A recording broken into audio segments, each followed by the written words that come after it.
welcome back. Yeah, welcome to Season of the Weeb, Episode 2. Must be the Season of the Weeb. We are reviewing Somali and the Forest Spirit, Episode 3 today. This episode is called The Sea at the Bottom of the Cave. Yeah. Yeah. Which, right off the bat, I think this is absolutely... It's a pivotal episode, and I'm so excited to get into it. There is a lot of... stuff that happens. Happenings. There's a lot of happenings here. Yeah. But let's jump right on into the opening scene. We've got Somali and Papa Gollum hanging out in the desert. Like, I guess they just been walking, and suddenly the forest turned into a desert, and now... I view it more like, north, like Pacific Northwest down toward the Southwest United States, that sort of thing. That makes sense. Like, kind of walk in that direction. Yeah, that's a lot of steps. I hope they're logging all of those. Getting them 10,000 a day. Yep. But, okay, so... we see that Somali is getting very hungry. Very hungry. Yes, very hungry. Because Papa Gollum doesn't need that shit, and so occasionally he's probably doesn't think also, too much about it, yeah. Yeah, I mean, you think about like that. If you didn't have the urge to eat, would you think about eating? Oh, no. You just you don't think about the child being hungry until it says it's hungry. Exactly, yeah. I mean, it's similar to how you don't think, I could go dumpster diving right now. Where did that... Well, okay. But see, you don't have any desire to dumpster dive, nor do you have a need to. So true. Nobody's thinking about dumpster diving. True. That is very true. Unless you're a dumpster diver, in which case, go right on ahead. We'll find a different example for you.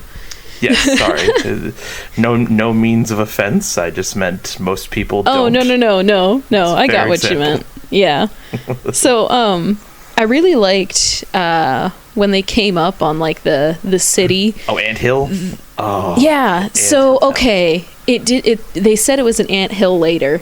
But, like, my first thought was the rocks look like malachite, the stone malachite, but red instead of green. And then, like, the top of it looked like morel mushrooms. Morel. Yeah. I was like, okay, I'm starting to see a mushroom pattern. Also, there's still glowy things here. Yes. Which I like. Yeah, oh, absolutely. So, I think to give the, I guess for once we shouldn't synopsize the entire plot, or should we? Oh no! I mean, like, we need to drop a few things here and there, but like, just because there's a thing at the end that there's a thing happened. Oh yeah, a thing happened, and I don't know. Are we? This is a critical juncture for our podcast. Are we the kind of podcast that needs you to have watched the episode, or are we the kind of podcast Yes. It's definitely an episode, or it is definitely a podcast where you need to watch the episode before you watch, because we're talking critical points of the episode. Okay, all right. And if you don't want spoilers, you shouldn't listen. Okay, or you should just go watch it and then listen to us, like we said last time. Yep. Okay, so I will say 100% all three boxes are checked for me in this episode.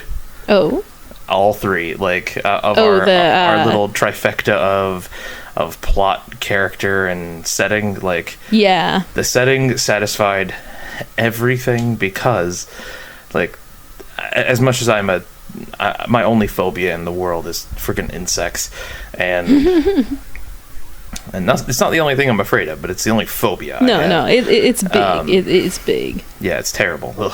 Yeah. But I love the design, like an ant colony. I that was fabulous. Really thought that was interesting. I thought it was very unique. I thought, Like, all right, yeah, you... I really liked when Papa Gollum was telling Somali that if he goes and gets lost, he will be lost forever because there's so many, like, caverns and stuff. And I was like, is that just a scare tactic, or have people gotten lost here? I think it's both, but it's a beautiful, like fairy tale style, like scare your kids straight sort of thing. Yeah, that's what fairy tales are all about. Yeah. Oh, it's beautiful. I love it. I love it all. Wait, you like being scared straight? Oh no. I meant all of that business in the episode. I love that moment because it's just so adorably, like, you see Somali have this moment of like, oh no. I mean, I would believe that too. Like, if I were that age and somebody told me that people legitimately get lost in this big cavernous town of ant hills, I'd believe them. I'd be like, all right, I will listen to you. I'm not gonna go away from your side. Okay, so a bit of a story time. I promise I'll make this quick, but go ahead. I did believe something very silly like that when I was a child. Oh. So I was a terrible kid, and my mother could not get me to behave. This is like, I was like 4 or 5, young, and just a little hellion. Nice. And to get me to behave, my mother would tell me, you know Hitachi, the company, and you know their emblem, right? Can you imagine? Hitachi, the company? Yeah, the one that makes TVs, not the other stuff. Maybe. Anyway, so what does it look like? I believe it's just an eye.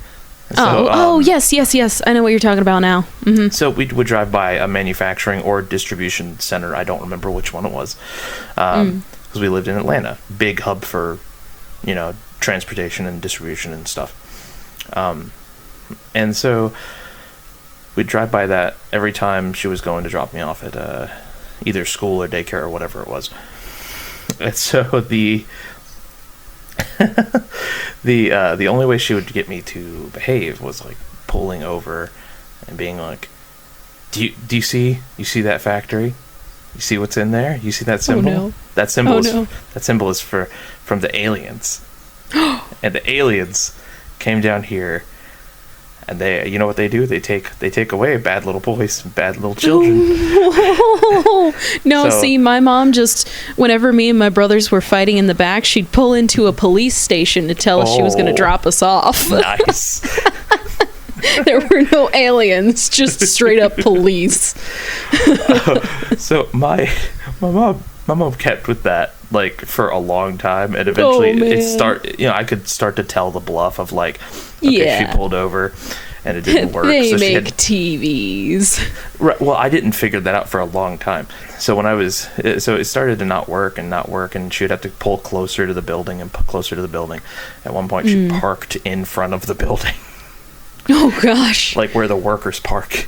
Oh man! And she's just like, "Look, baby, please be a good kid, behave, so that I don't have to give you to the aliens." Oh no! That sounds like something I would do if I were a parent.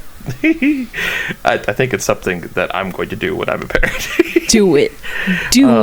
Not out of desire to, just out of every other option has failed. Yeah. Just the only reason my mother did it, because I was a terrible child. Carry on the legacy. So the worst of it though was one day where it got so bad that she parked in there. She's just like, "Look, you've been too bad today," and I was just not having it. I was just not believing her, and I was just like, no, in a whiny little 5-year-old way. Yeah. And so she grabbed me, took me out of the car. Oh no. Parked again in where the workers park and everything in front of this distribution center. Walked me inside. Oh my gosh. And there's this lady sitting at a fucking reception desk just staring at us. Well, yeah. And this screaming kid with his mob dragging him in.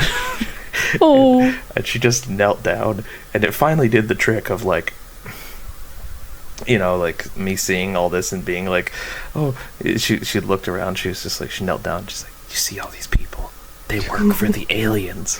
Oh my god. Please, I love you. Please be a good boy. Please. Oh no. So that I don't have to give you to the aliens. Oh gosh. Oh man. Your mom was serious. She was very tired of my shit. That's what she was. Yeah, apparently. Apparently. I thought man. I love it. Like 5 years later or some shit. Like, cause we didn't have a Hitachi TV and we didn't change TVs often, but like 5 years. It wasn't 5. It must have been 3. I remember seeing a Hitachi television for the first time and being like, oh shit, Mom, the aliens make those TVs. Are manufactured by aliens. They're trying to brainwash us. Sorry, I had to do that story time. Yeah, that was a good story. I like that. But getting back on subject, yes, absolutely. Random wolf guy keeps appearing. Oh, and yeah. Guess what? He's got the winged ears too. He's got like the wings coming out of his ears or whatever they are. Oh, are you the same as the proboscis lady? Or? Yeah. I actually didn't notice that about the wolf. Really? Gentleman. You didn't notice his luscious under eyelashes and his wings that were coming out of his ears? I noticed the under eyelashes, and I kept thinking, like, it looked like they were, like, shoved into his eye, and I was terrified that something would happen. Okay, but like are those wings... Are those wings, are they born with them, or do they get them installed? Like, is it some kind of plastic surgery? I think it's them being born with them. I think it's supposed to be... Or are they earrings? That would be fun. That would be very fun. Or are they headphones? They're headphones. They're bat phones. Dude's always listening to some, like... fucking epic background music, acting like he's in a movie, staring at people from a distance. Yep, just bum ba dum bum ba dum bum ba dum. Yeah, tiny child. Bum ba dum bum ba dum bum. And nobody else can hear it, but you can hear like a muffled sound of the music. He's like talking slightly loud, like, "Hi, I've come to save you." Oh man. Oh, I thought that was cool. That does. But we do see Mr. Wolfman later. Yes, absolutely. Later on in the cave with the sea. Yes. So the next piece that we should definitely touch on is, as we mentioned, you know, the duo was searching for a way to get food. Yes. They sell a bunch of stuff that they found on their travels. But it was not enough. It doesn't really net them enough to, like, travel faster, which is something that Gollum repeatedly talks about in this episode. Okay. So it's faster and safer. He wants to make sure that he's got everything he needs so that Somali doesn't fucking drop dead while they're traveling, which is great. It's Papa stuff. It's good Papa stuff. Right. But emphasizing there, though, from Somali's perspective, what she's hearing is faster. Mm-hmm. And that's kind of where the episode sort of definitely shows you through like a close-up of her face. And it's done a few times in this episode where it's just like, oh, clearly this is weighing on Somali, and clearly Somali... It's like the Telltale games where the doom and the little caption comes up in the corner. They will remember that. Somali will remember that. That's funny. I like that. I definitely, let's all say it together. 1, 2, 3. She's starting to get daddy issues. Oh, I was really wondering where you were going with that. Yeah, she's developing daddy issues. Yeah, no, absolutely. Well, I mean, you gotta remember that this is a child who's been abandoned. Oh, I know. Or, but like, probably through no fault of the parents, but the child was abandoned. Yeah, but now she's feeling even more unwanted. Like, at first, we don't know how she lost her parents or her family, whatever they were, but like now, she's seeing like, oh yeah, I lost them, or they got rid of me, and now I thought I had someone who cared about me, and they're trying to get rid of me as fast as they can, which we all know, as the viewer, is totally wrong, and Papa Gollum just probably doesn't want Somali to see him die. Yeah, exactly. So, to continue with the synopsis, the pair barely get enough for a meal and run across... Well, they try to go to a restaurant to get food for Somali since they now have money. But it's closed when they get there, and they see this box going across the ground. Metal Gear Solid style as well? Yeah.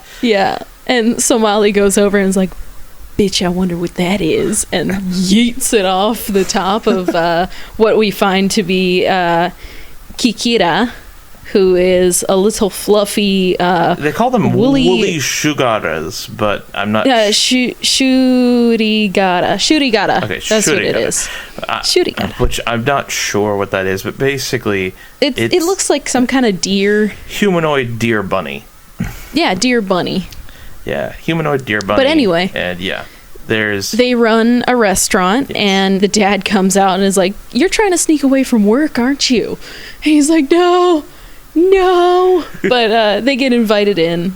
Somali and Papa Gollum get invited in, and they start to get to talking with the dad, who is Kokila Ira. Very close to the child's name. Yes. But I don't know, maybe it runs in the family. The wife's name was Gina. She got the plain name, but she also got hurt. Yes. And in being hurt, she is absent from work. Back injury, I think, is what they specifically say. Yeah. Oh, yeah, back injury. So this kind of ties into an earlier part of the episode where once they sold their stuff and there's barely enough to buy a meal for Somali, which you find out from Gollum talking about it, they had gotten advice from the rather kind, I think, gentleman trader, which I think is nice that they're not making all the traders seem like skeezy scumbags. Hey, yeah, I was gonna say, at least he's not selling fake stuff. Exactly. The last one. Exactly. So I think the advice was, well, hey, Anthill City is always hiring people. There's tons of people who are understaffed. If you're really looking for hard cash, then go ahead and find a job, like get a part-timer. And so Papa Gollum, being the oh-so-caring father that he is, unbeknownst to Somali, he gets a job helping out with the restaurant to give him some help while his wife is getting all better. Yes. But and he makes the perfect... This is further proof to me that he is a robot, just a magic robot, because he starts scanning it and tells them how many calories and how much fat is in everybody's food. Okay, I need an app. That's literally just the eye of Gollum, and it tells me how many calories and sugar is in in a muffin. I don't know, in any food. I just whip out my phone. There's a giant eye that opens up on my phone's back, and it starts talking in Papa Gollum's voice. You leave it on accidentally, and you start eating potato chips every time you eat a potato chip. It's 1 calorie, 2 calories. Oh my gosh! Oh, you could also put it on people. You could use it for anything. That'd be funny. That would be amazing. I need that app. We need to start developing that app. We do. We'll make millions. Yes, millions of dollars. But anyway, so Papa Gollum starts working. He starts looking like Sebastian from Black Butler. Yes. And Somali is left to play with Kikira. Yeah. And he's got a friend now. He's got a friend who's his own age, her own age. I was about to correct you on that. Well, she's got a friend now. She's got a friend that's her own age, and I think that's really great. She needs that. I do too. And as we see later on, so does Gollum. The thing that I thought was wonderful in this episode was, the character development first of all, and there was this great arc with Somali and Kikira being stuck inside for weeks, it looks like, because they can't even leave. Yeah, they won't let Somali leave. I mean, for obvious reasons to the viewer, but strange reasons to Kokilira, Kokiri. Well, the dad. Kokira. Well, the dad. Oh, the dad was the one who suggested Kokira Ira. So, the father, the woolly father, that's what I'm going to call him, notices, over the several days, and I think it really does become weeks, because they mention, like, oh, it's been so long since we've done anything. Yeah. So it's been a long time that they've been there and working, and, just Mr. Gollum working his tail off. Yeah. And the woolly father says, I need to go, I need to go get something. Go give me some stuff. Yeah, it's like, go get something that we need. Things. Which is something normal for the child to do, because as we see later on, the person that he picks things up from gives him a sweet. Usual treat, quote unquote. Yeah, the usual treat. It's so cute. It is very adorable. It's very cute. So I like this little tiny character growth moment, though, even though it is only 6 minutes of the episode, or and it's not a big leap, but it is a leap. It's the biggest Gollum leap that we've seen taken, because nobody had to like bonk on the head, like tell Gollum, oh, you dummy, you're just being a parent.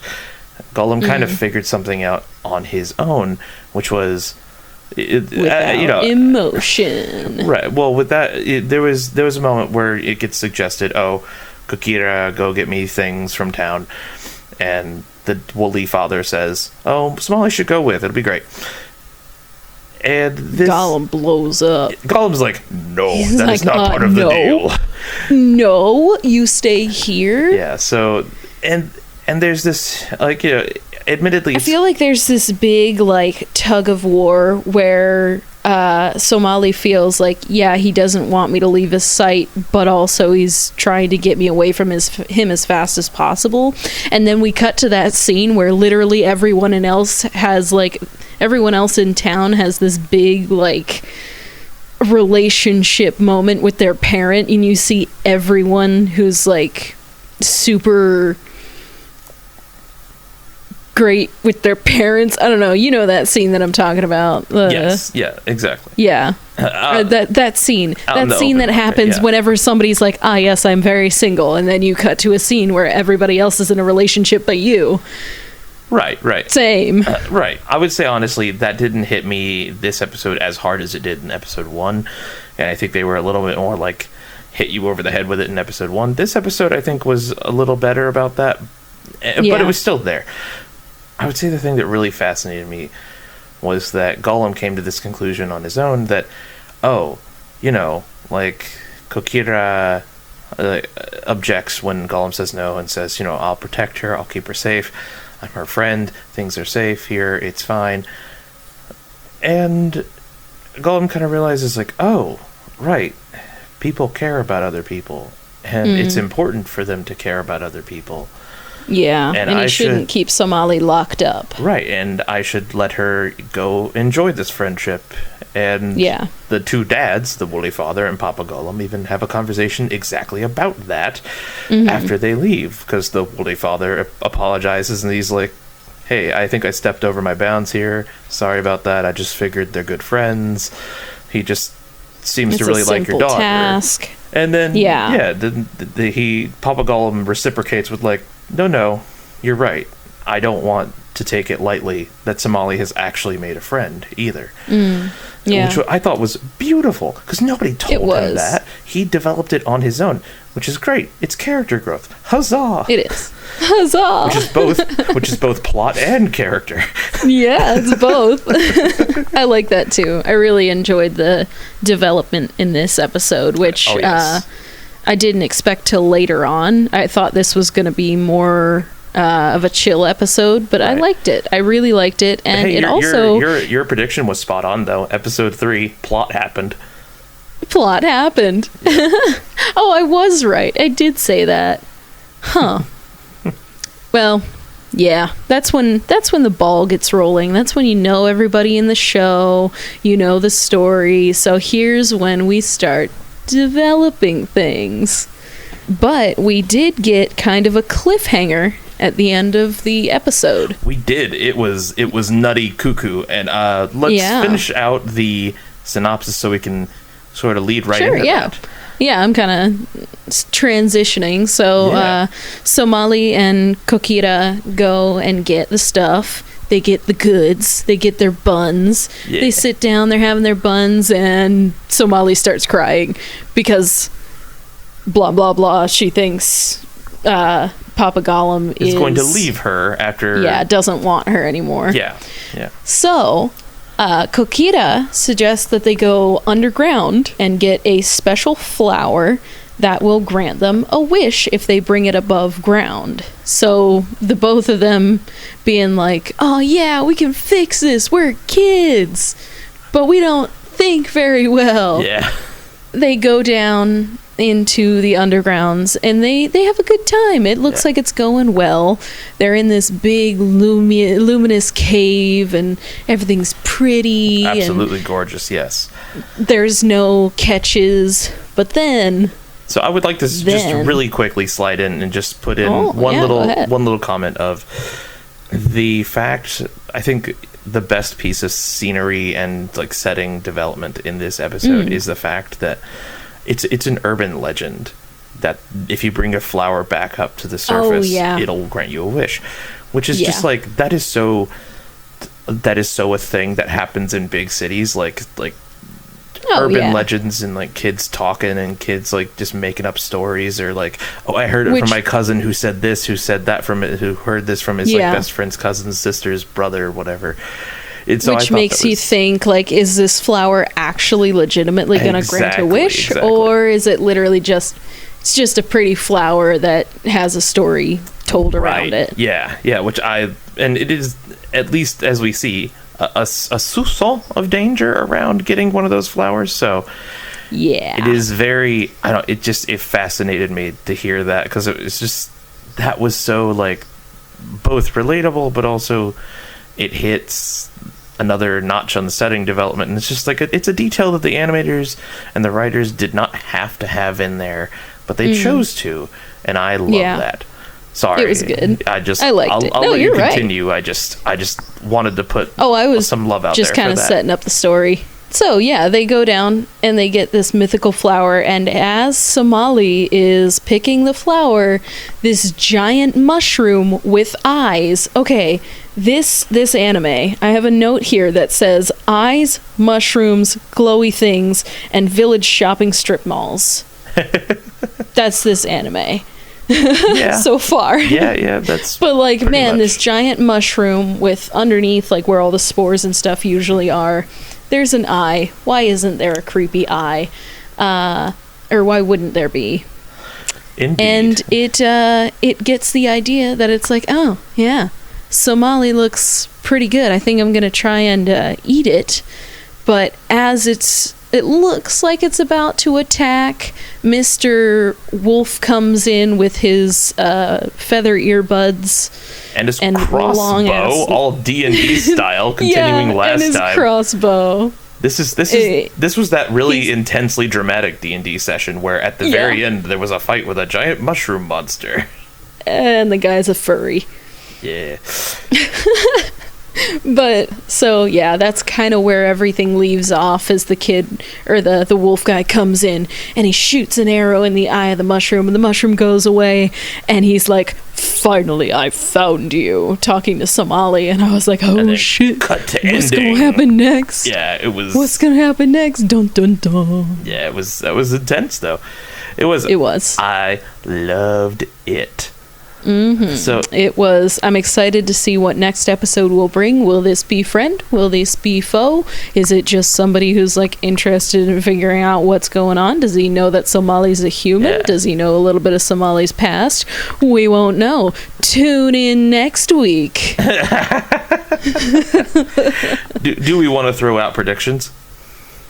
Oh, I mean, yeah, I guess we could do that. Yeah, I love the idea of. I mean, I know it's not creative, well, it's not super original, I guess, but I think that, one, it's going to be a subversion of expectations, because that's what this show is really kind of, I don't want to say known for, but it's what it's been going for. It's been set up as. And so I think what's going to happen is we're led to think Somali's in trouble.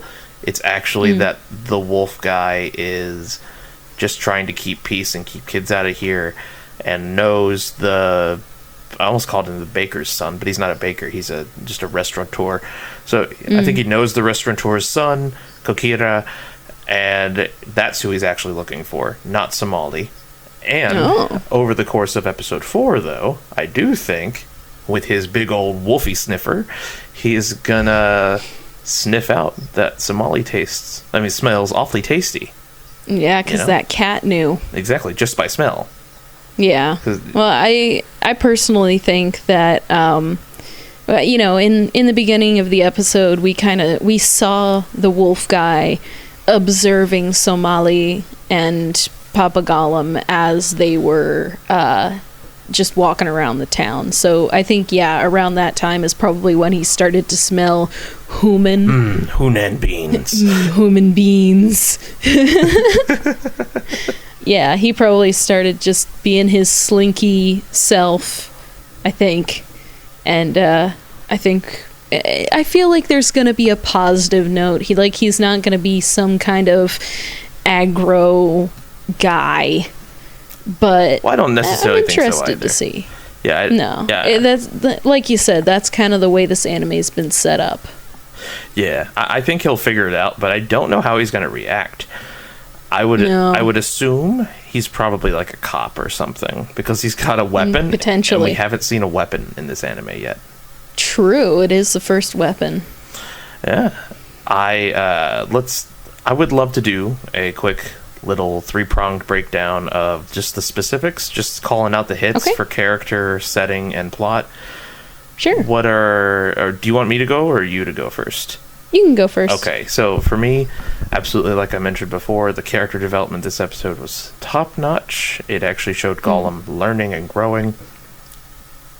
I think we're heading into very tropey territory with the whole anime misunderstanding of Somali being unable to comprehend that this is there's some other reason. It's not just to toss her off. Like, of course, Gollum's not tossing her off. This is just like classic anime misunderstanding, which fuels all of the rom-coms ever.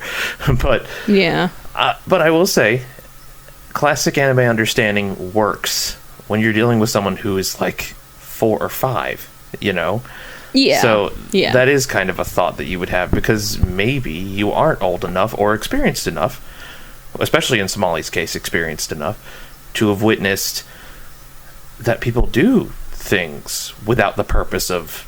It's not all utilitarian. It's not all like, oh, this is a means to an end, and then as soon as we're there, we're gone. I'm going to leave you there when we get there. Yeah. Like, and to be fair, she's not wrong. He is going to leave her. Yeah. Albeit not by his own choice. But she views it as, oh, he's choosing to leave. And I think it only works because, and it's not like slightly cringy, because it's a kid, and a kid would think that way. Absolutely. Yeah. I believe it 100%.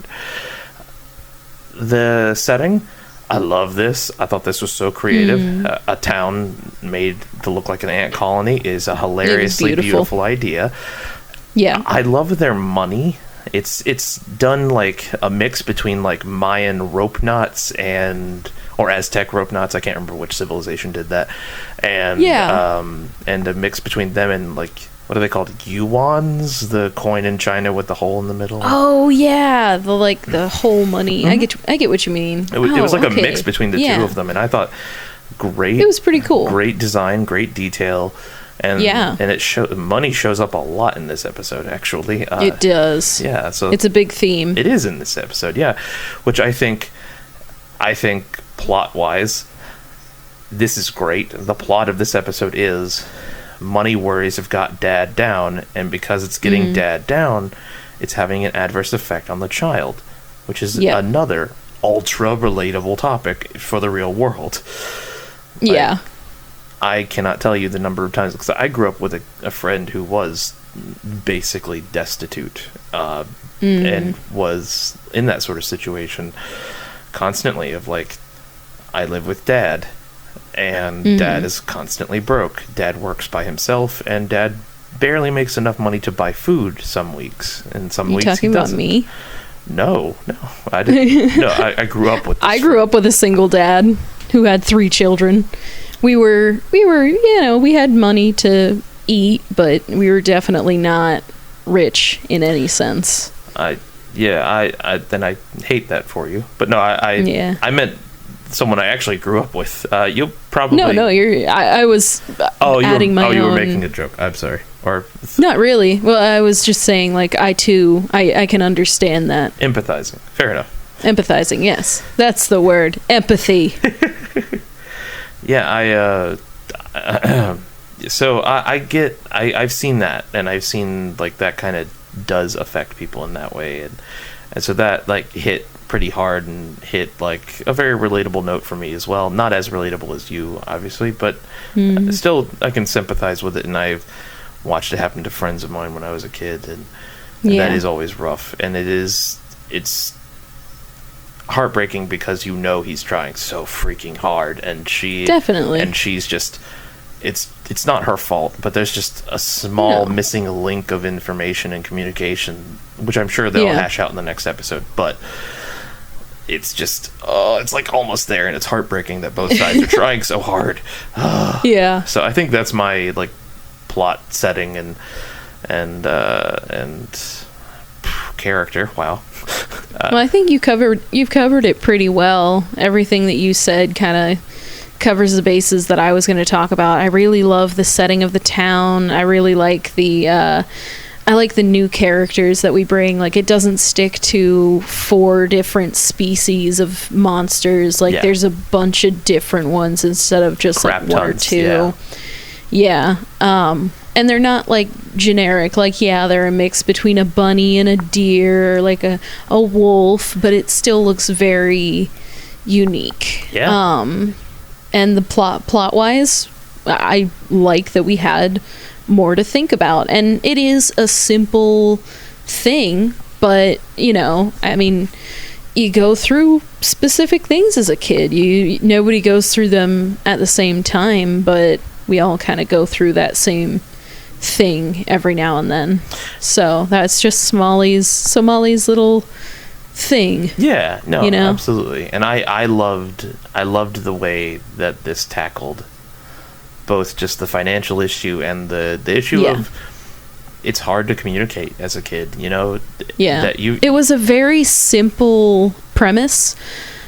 But it was very well executed. Extremely. Like, it didn't feel mundane. Oh, absolutely. I completely agree. Yeah. Well, I suppose... Well, I think we... Oh, go ahead. Yeah, I think we're good. I think so, too. I think we covered everything. I do, too. Well, I'm quite happy with this episode. Make sure to... Me too. I am as well. I'm looking forward to next week. Woo! Me too. Make sure to come back next week, and we'll talk about episode 4, and we'll see where everything left off with the wolf and Somali and Kokira, and we'll see how much money Mr. Papa Gollum has racked up. Absolutely. And don't forget, please leave some comments. Let us know what you think about this. Let us know if we missed anything.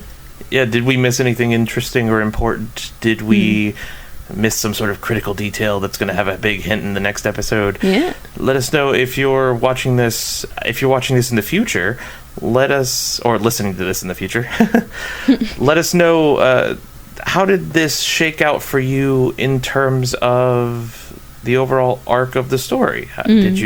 Was this a pivotal episode for you, or does this kind of feel like par for the course? Because I'm interested to see where this goes in the grand overarching 13 to 14 episodes it's going to have for season 1.